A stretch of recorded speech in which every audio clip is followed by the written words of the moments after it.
नमस्कार, मैं डॉक्टर झरना पटेल नेचुरोपैथी की डॉक्टर हूं और न्यू डाइट सिस्टम की मोटिवेशनल स्पीकर हूं। बहुत सारे लोग ये पूछते हैं कि गेहूं का आटा खाए या मैदा का आटा खाए या ज्वार का आटा खाए या बाजरी का आटा खाए या बेसन का आटा खाए, कौन सा आटा मिक्स करके खाए कि जिससे ज़्यादा से ज़्यादा कैलोरी मिले, ज़्यादा से ज़्यादा कार्बोहाइड्रेट मिले, ज़्यादा से ज़्यादा शक्ति मिले। तो हमारा जवाब है, ऐसे कोई आटे से शक्ति नहीं है। कोई भी आटा होगा वो पेट में जाके नुकसान करेगा, क्योंकि आटा की जो टेंडेंसी होती है वो चिपक जाने की होती है। वो हाथ में भी चिपक जाता है, हम जो आटा गूंथते हैं वो थाली में भी चिपक जाता है, और वो ही आटा हमारे पेट में, हमारे इंटेस्टाइन में भी चिपक जाता है। कई कई घंटे पे तो ऐसा आटा भी मिलने लगा है कि 4-5 प्रकार का मल्टीग्रेन आटा।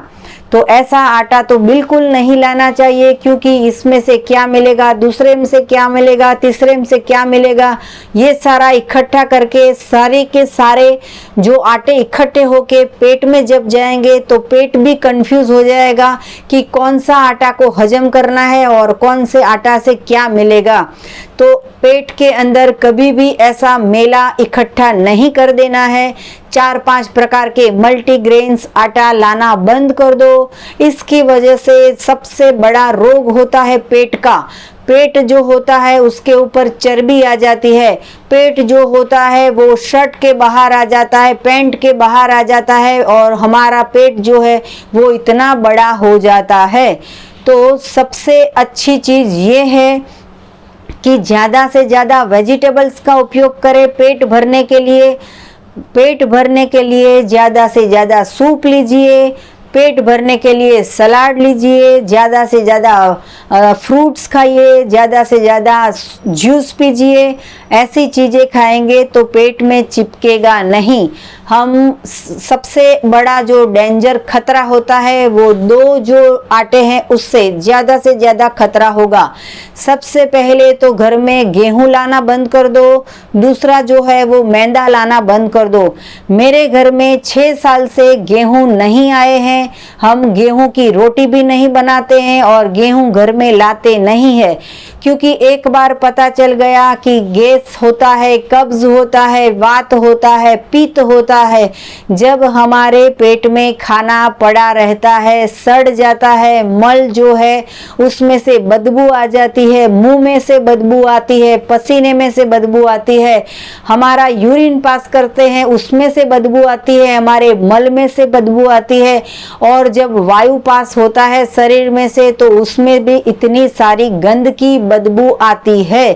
तो ये सारी बदबू का एक ही कारण है, पेट के अंदर, इंटेस्टाइन के अंदर आटा चिपक गया है।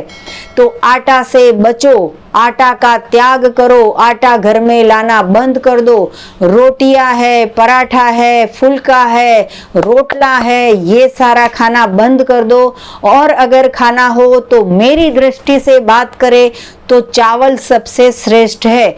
आप दाल चावल खा सकते हो, खिचड़ी खा सकते हो, बिरयानी खा सकते हो, राइस को तड़का देके खा सकते हो, और आप कैसे भी करके ये चीज़ खाओगे तो नुकसान नहीं होगा। लेकिन जब भी आटा खाते हो तो पेट के अंदर हजम नहीं होता है, चिपक जाता है, और पेट के अंदर सारी बीमारी का कारण हो जाता है। कब्ज जो हो जाता है उसका कारण ये है कि ये जो चीज़ है वो जहाँ पे भी पेट में जाएगी चिपक जाएगी, पानी के साथ मिलेगी, गट्ठा हो जाएगी, एक जगह पे जमा हो जाएगी।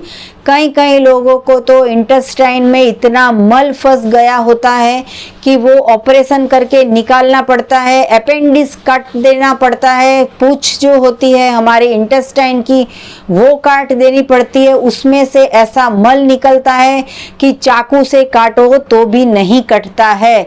तो क्यों हमारे पेट में आटा डालना है? जो खाखरा खाते हैं वो भी आटा है, और जो हम सेव खाते हैं, मतलब कि जो चवाना खाते हैं, नमकीन खाते हैं, वो भी सारा आटा से बनाया हुआ होता है। तो बिस्किट जो खाते हैं वो भी आटे से बनी हुई होती है। तो कभी ऐसा ट्राई कीजिए कि 30 दिन के लिए आटे से बनाई हुई चीज खाना बंद कर दो। जैसे खमण है, तो खमण में सिर्फ और सिर्फ बेसन से बनता है, तो ये बेसन से कुछ भी नहीं मिलेगा।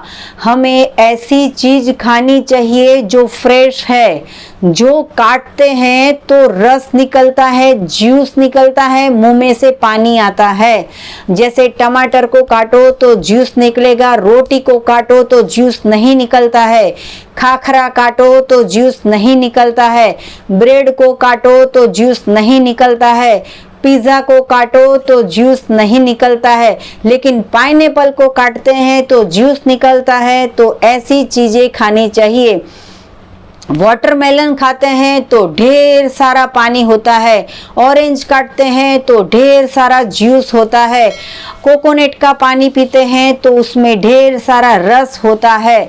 तो हमारा जीवन रस से हरा भरा होना चाहिए। आटे से बचना है हमें। पहले के लोग बहुत पूरे दिन 24 घंटे में से 12 घंटे काम करते थे तो उनको सारा हजम हो जाता था। हमारी लाइफस्टाइल ऐसी है कि कुर्सी में बैठो, सोफा में बैठो, पलंग में बैठो, कार में बैठो और कुछ काम नहीं होता है। वर्क फ्रॉम होम मतलब कि घर में खाओ, घर में कंप्यूटर के सामने काम करो, और भी समय बच गया तो सोफा में बैठ के टीवी देखते हैं तो पेट बाहर आ जाएगा। आप खुद अपना पेट देखो, पेट के ऊपर इतनी सारी चर्बी, फैट जमा हो गई है। हमारे पैर के ऊपर, थाइस के ऊपर इतनी चर्बी जमा हो गई है। हमारे हाथ में फ्रोजन शोल्डर हो जाते हैं, हाथ के ऊपर इतनी चर्बी जमा हो गई है। तो भी लोग खाना चेंज नहीं करते हैं। सुबह में रोटी, शाम को रोटी, रात को रोटी, दोपहर को रोटी खाते रहते हैं और ऐसा समझते हैं कि इसमें से कार्बोहाइड्रेट मिलेगा। तो ऐसा कुछ भी नहीं है, इससे सारी बीमारियां आएगी। तो बेरियाटिक सर्जरी नहीं करवानी हो, ओबेसिटी नहीं चाहते हो, मोटापा नहीं चाहते हो, जिम में नहीं जाना है, साइकिलिंग नहीं करना है, रनिंग नहीं करना है, वॉकिंग नहीं करना है, तो आटे का त्याग करो। सुबह में, शाम को, रात को और कभी भी पूरे दिन में खाते हो, लेकिन आटे का त्याग करो। सिर्फ 30 दिन का प्रयोग करो। आपका जो पेट है, बेली फैट, इसके ऊपर जो आपकी साइज है वो भी साइज कम हो जाएगी। आपकी जो कमर है उसकी जो वेट है वो भी सारी रिड्यूस हो जाएगी। तो इसके लिए कोई एक्सरसाइज की ज़रूरत नहीं है, कोई डाइटिंग की ज़रूरत नहीं है, लेकिन आटा खाना बंद कर दो।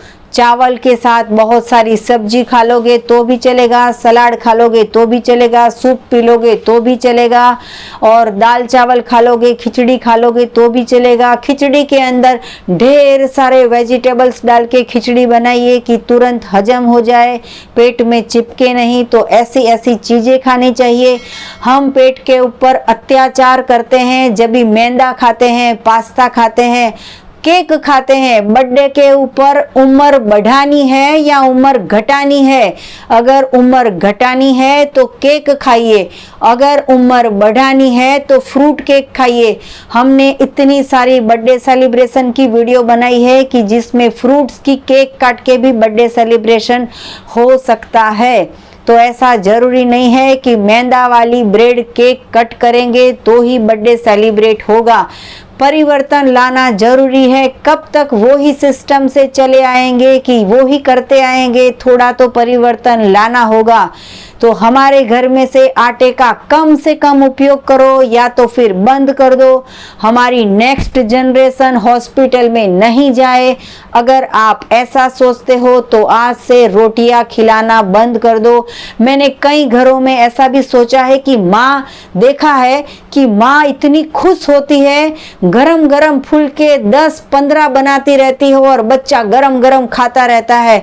बच्चा जब खा के उठेगा नहीं पढ़ सकेगा, नहीं सो सकेगा, सोफे पे फैला जाएगा, इतना बड़ा पेट लेके पड़ा रहेगा, कुछ काम नहीं करेगा, कुछ शक्ति नहीं, कुछ स्फूर्ति नहीं, कोई ताजगी नहीं, कोई रौनक नहीं, कोई खुशी नहीं, तो इसका कारण है कि आटा कम खाओ और आटे का त्याग करो। तो अगर आपने आटा खा लिया है 10 साल तक, 20 साल तक, 30 साल तक, 40 साल तक, 50 साल तक, 60 साल तक, तो अभी गेहूं खाना, ज्वार खाना, बाजरा खाना, मकई खाना ये सब छोड़ दो और ये जो खाया है उसकी सफाई करो।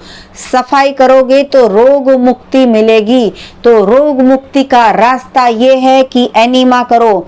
सुबह में 3 बार एनीमा करो, रात को भी 3 बार एनीमा करो। हमारे पास इतनी सॉफ्ट कैथेटर आती है जिससे आप एनीमा करोगे कोई नुकसान नहीं होगा। दिन में 10 बार एनीमा करोगे या 2 बार एनीमा करोगे, इसकी आदत नहीं पड़ जाएगी। तो अगर आपको एनीमा भी चाहिए तो आप हमारा संपर्क कर सकते हो। हमारी वेबसाइट की लिंक आपको डिस्क्रिप्शन बॉक्स में मिल जाएगी।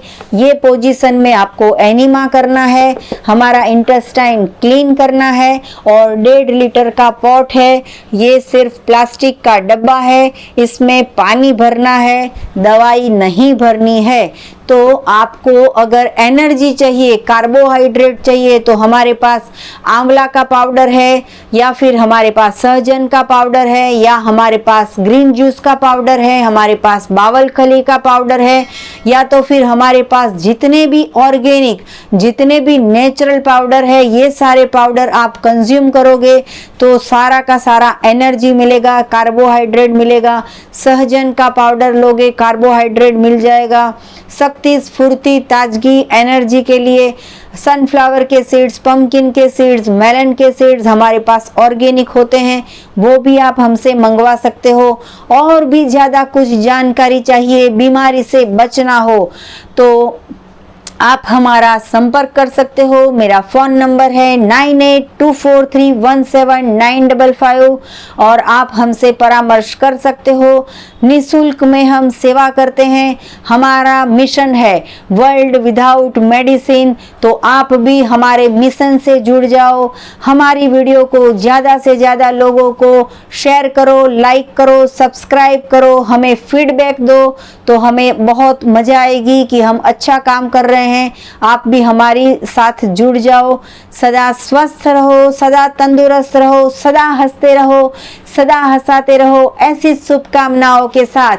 थैंक यू, आभार, प्रणाम, बाय।